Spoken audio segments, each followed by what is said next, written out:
जब तक इनका इंडिपेंडेंटली अपॉइंटमेंट नहीं होगा, ये सस्पिशन, ये क्वेश्चंस बराबर अराइज होंगे कि ये सरकार के इशारे पर काम कर रहे हैं। कोई प्रेसिडेंट प्राइम मिनिस्टर को रिजाइन करवा सकेगा? इन्वेस्टिगेटिंग एजेंसीज को अपॉइंट एग्जीक्यूटिव करती है, यानी सेंट्रल गवर्नमेंट करती है, राइट? चाहे वो आईटी के हों, ईडी के हों, सीबीआई के हों। तो जब तक इनका इंडिपेंडेंटली अपॉइंटमेंट नहीं होगा, ये सस्पिशन, ये क्वेश्चंस बराबर अराइज होंगे कि ये सरकार के इशारे पर काम कर रहे हैं। ये मैं नहीं कह रहा हूं कि यूपीए के टाइम पे वैसे ही था, अभी भी ऐसे ही है। हमारी पुलिस फोर्स को देख लीजिए आप, एक एसआई के पोस्टिंग से लेकर डीजीपी तक हर पॉलिटिशियन का रिकमेंडेशन पे या तो उसकी कास्ट के ग्राउंड पे होता है, रिलीजन ग्राउंड पे होता है। तीसरी बात यह कि हमने संविधान में यह कहा है कि president of India will be guided by the aid and advice of the council of ministers. ये आर्टिकल है संविधान में। ये प्रपोज बिल ये कह रहा है कि प्रेसिडेंट प्राइम मिनिस्टर को हटा सकता है। कैसा? ये तो क्लैश हो रहा है ना उस आर्टिकल से। दूसरी बात यह कि अब रियलिटी को एक्सेप्ट करिए, कोई प्रेसिडेंट प्राइम मिनिस्टर को रिजाइन करवा सकेगा? बताइए आप। अगर आप हिस्ट्री में देखेंगे तो पीवी नरसिम्हा राव को कोर्ट के ऑर्डर के ऊपर एक इन्वेस्टिगेशन सामने जाना पड़ा, रिजाइन नहीं किया वो। अब यहां पर करना क्या है? गवर्नर, आप सेंट्रल गवर्नमेंट अपॉइंट करती है।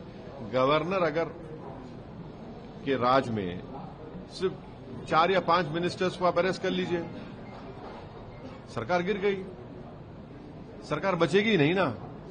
तो इसको कौन कंट्रोल करेगा? यूनियन टेरिटरी में तो पूरा होम डिपार्टमेंट सेंट्रल गवर्नमेंट के पास रहता है। पूरा होम डिपार्टमेंट जो वो तो सेंट्रल गवर्नमेंट के पास रहता है, चाहे वो पुडुचेरी हो, दिल्ली हो, अब आप जेएनके ले लीजिए। तो फिर इंडिपेंडेंस कहां रहा? आप तो कंट्रोल करेंगे ना इनको। सर लेकिन जिस किसी तोते को आपको पकड़ना है या किसी पिंजरे में डालना है, तो ये खुद आपके कंट्रोल में रहेंगे, वो पिंजरे में पड़ जाएंगे। सिर्फ 4 या 5 मिनिस्टर को पकड़ लीजिए, गया, गवर्नमेंट चले गई, सरकार चले गई।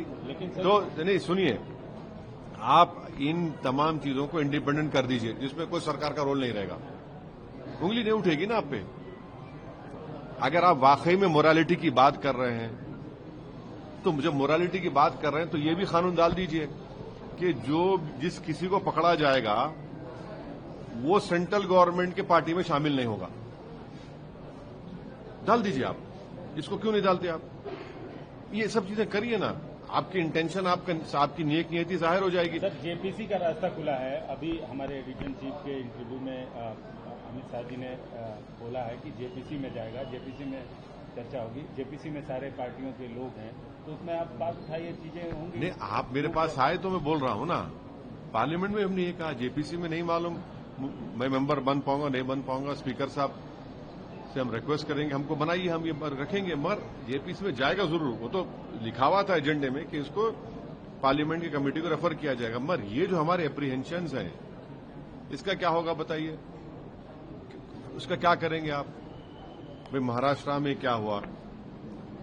महाराष्ट्र में आपने देख लिया क्या हुआ। हमारे एमएलएस को तोड़ दिया गया। बिहार में 4 एमएलएस चले गए।